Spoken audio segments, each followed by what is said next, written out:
பிரதமர் மோடி ஜனவரி 4ஆம் தேதி லட்சத்தீவுகளின் படங்களை பகிர்ந்து கொண்டு சுற்றுலா பயணிகள் இத்தீவுக்கு வருமாறு வேண்டுகோள் விடுத்த பிறகு மாலத்தீவு அமைச்சர்கள் சிலரின் மோடி மற்றும் இந்தியாவுக்கு எதிரான கருத்துக்கள் இரு நாடுகளுக்கும் இடையே புதிய சர்ச்சையை உருவாக்கியுள்ளன. ஜனவரி 4ஆம் தேதி பிரதமர் மோடி லட்சத்தீவுக்கு செல்லும் புகைப்படங்களை சமூக ஊடகங்களில் பகிர்ந்து கொண்டு சுற்றுலா பயணிகள் லட்சத்தீவிற்கு செல்லுமாறு வேண்டுகோள் விடுத்தார்.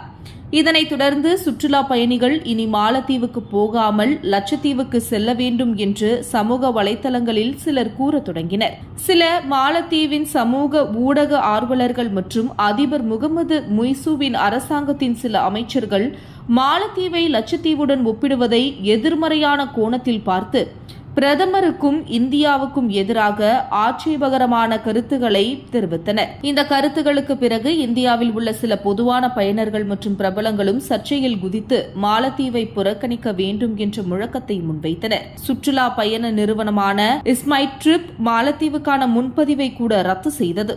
அதே நேரத்தில் மாலத்தீவின் ஆதரவாளர்கள் தங்கள் நாட்டின் கடற்கரைகளின் படங்களை பகிர்ந்து கொள்ளவும் அதன் அழகை பற்றி பேசவும் தொடங்கினர். மாலத்தீவில் தற்போது அதிபர் முகமது முய்சுவின் ஆட்சி நடைபெற்று வருகிறது. முய்சு மக்கள் தேசிய காங்கிரசின் உறுப்பினராகவும் கூட்டணி கட்சியான மாலத்தீவு முன்னேற்ற கட்சியின் வேட்பாளராகவும் தேர்தலில் போட்டியிட்டார். இந்தியாவுக்கு ஆதரவாக கருதப்படும் மாலத்தீவு ஜனநாயக கட்சியின் முகமது சோலியை முகமது முய்சு தோற்கடித்தார்.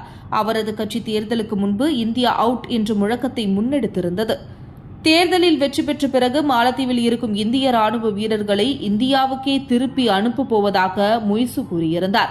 இந்திய படைகள் அங்கு இருப்பது மாலத்தீவை ஆபத்தில் ஆழ்த்தக்கூடும் என்றும் குறிப்பாக சீனாவிற்கும் இந்தியாவிற்கும் இடையே எல்லை பிரச்சினையில் பதற்றத்தை ஏற்படுத்தும் என்றும் முய்சு கூறியிருந்தார். எனினும் மாலத்தீவில் இந்திய படைகள் இருப்பது குறித்து அதிக அச்சம் உருவாக்கப்படுவதாக முன்னாள் அதிபர் முகமது சோலி கூறியிருந்தார். ஆனால் முய்சு மற்றும் அவரது கட்சியின் நகர்வுகள் ஆரம்பம் முதலே சீனாவின் பக்கம் இருப்பதாக ஆய்வாளர்கள் கூறுகின்றனர். தேர்தலில் வெற்றி பெற்ற பிறகு அவர் துருக்கி மற்றும் அதன் பிறகு சீனாவுக்கு சென்றதை இதற்கு சான்றாக முன்வைக்கப்படுகிறது. முன்னதாக மாலத்தீவின் எந்த புதிய அதிபரும் முதலில் இந்தியாவுக்கு வருவதையே வழக்கமாக கொண்டிருந்தனர். முய்சுவின் வெற்றிக்கு பிறகு மாலத்தீவில் இந்திய எதிர்ப்பு மற்றும் சீனாவுக்கு ஆதரவான குரல்கள் அதிகரித்து வருகின்றன. இது 4-5 நாட்களுக்கு முன்பு தொடங்கிய லட்சத்தீவு மாலத்தீவு சர்ச்சையிலும் காணப்பட்டது. லட்சத்தீவு சர்ச்சைக்கு பிறகு பெரிய இந்திய பயண நிறுவனமான இஸ்மைட் ட்ரிப்பின் தலைமை நிர்வாக அதிகாரி பிரசாந்த் பிட்டி தனது நிறுவன மாலத்தீவுக்கான முன்பதிவை நிறுத்திவிட்டதாக கூறினார். அவரை பொறுத்தவரை தேசியவாதம் என்பது எந்த ஒரு தனிப்பட்ட நன்மைக்கும் மேலானது. மாலத்தீவு முன்பதிவு ரத்து செய்யப்பட்டதற்கு காரணம் லட்சத்தீவு மற்றும் அயோத்தி போன்ற இடங்கள் சர்வதேச சுற்றுலா தலங்களாக உருவாக வேண்டும் என்று விரும்புவதாக கூறினார்.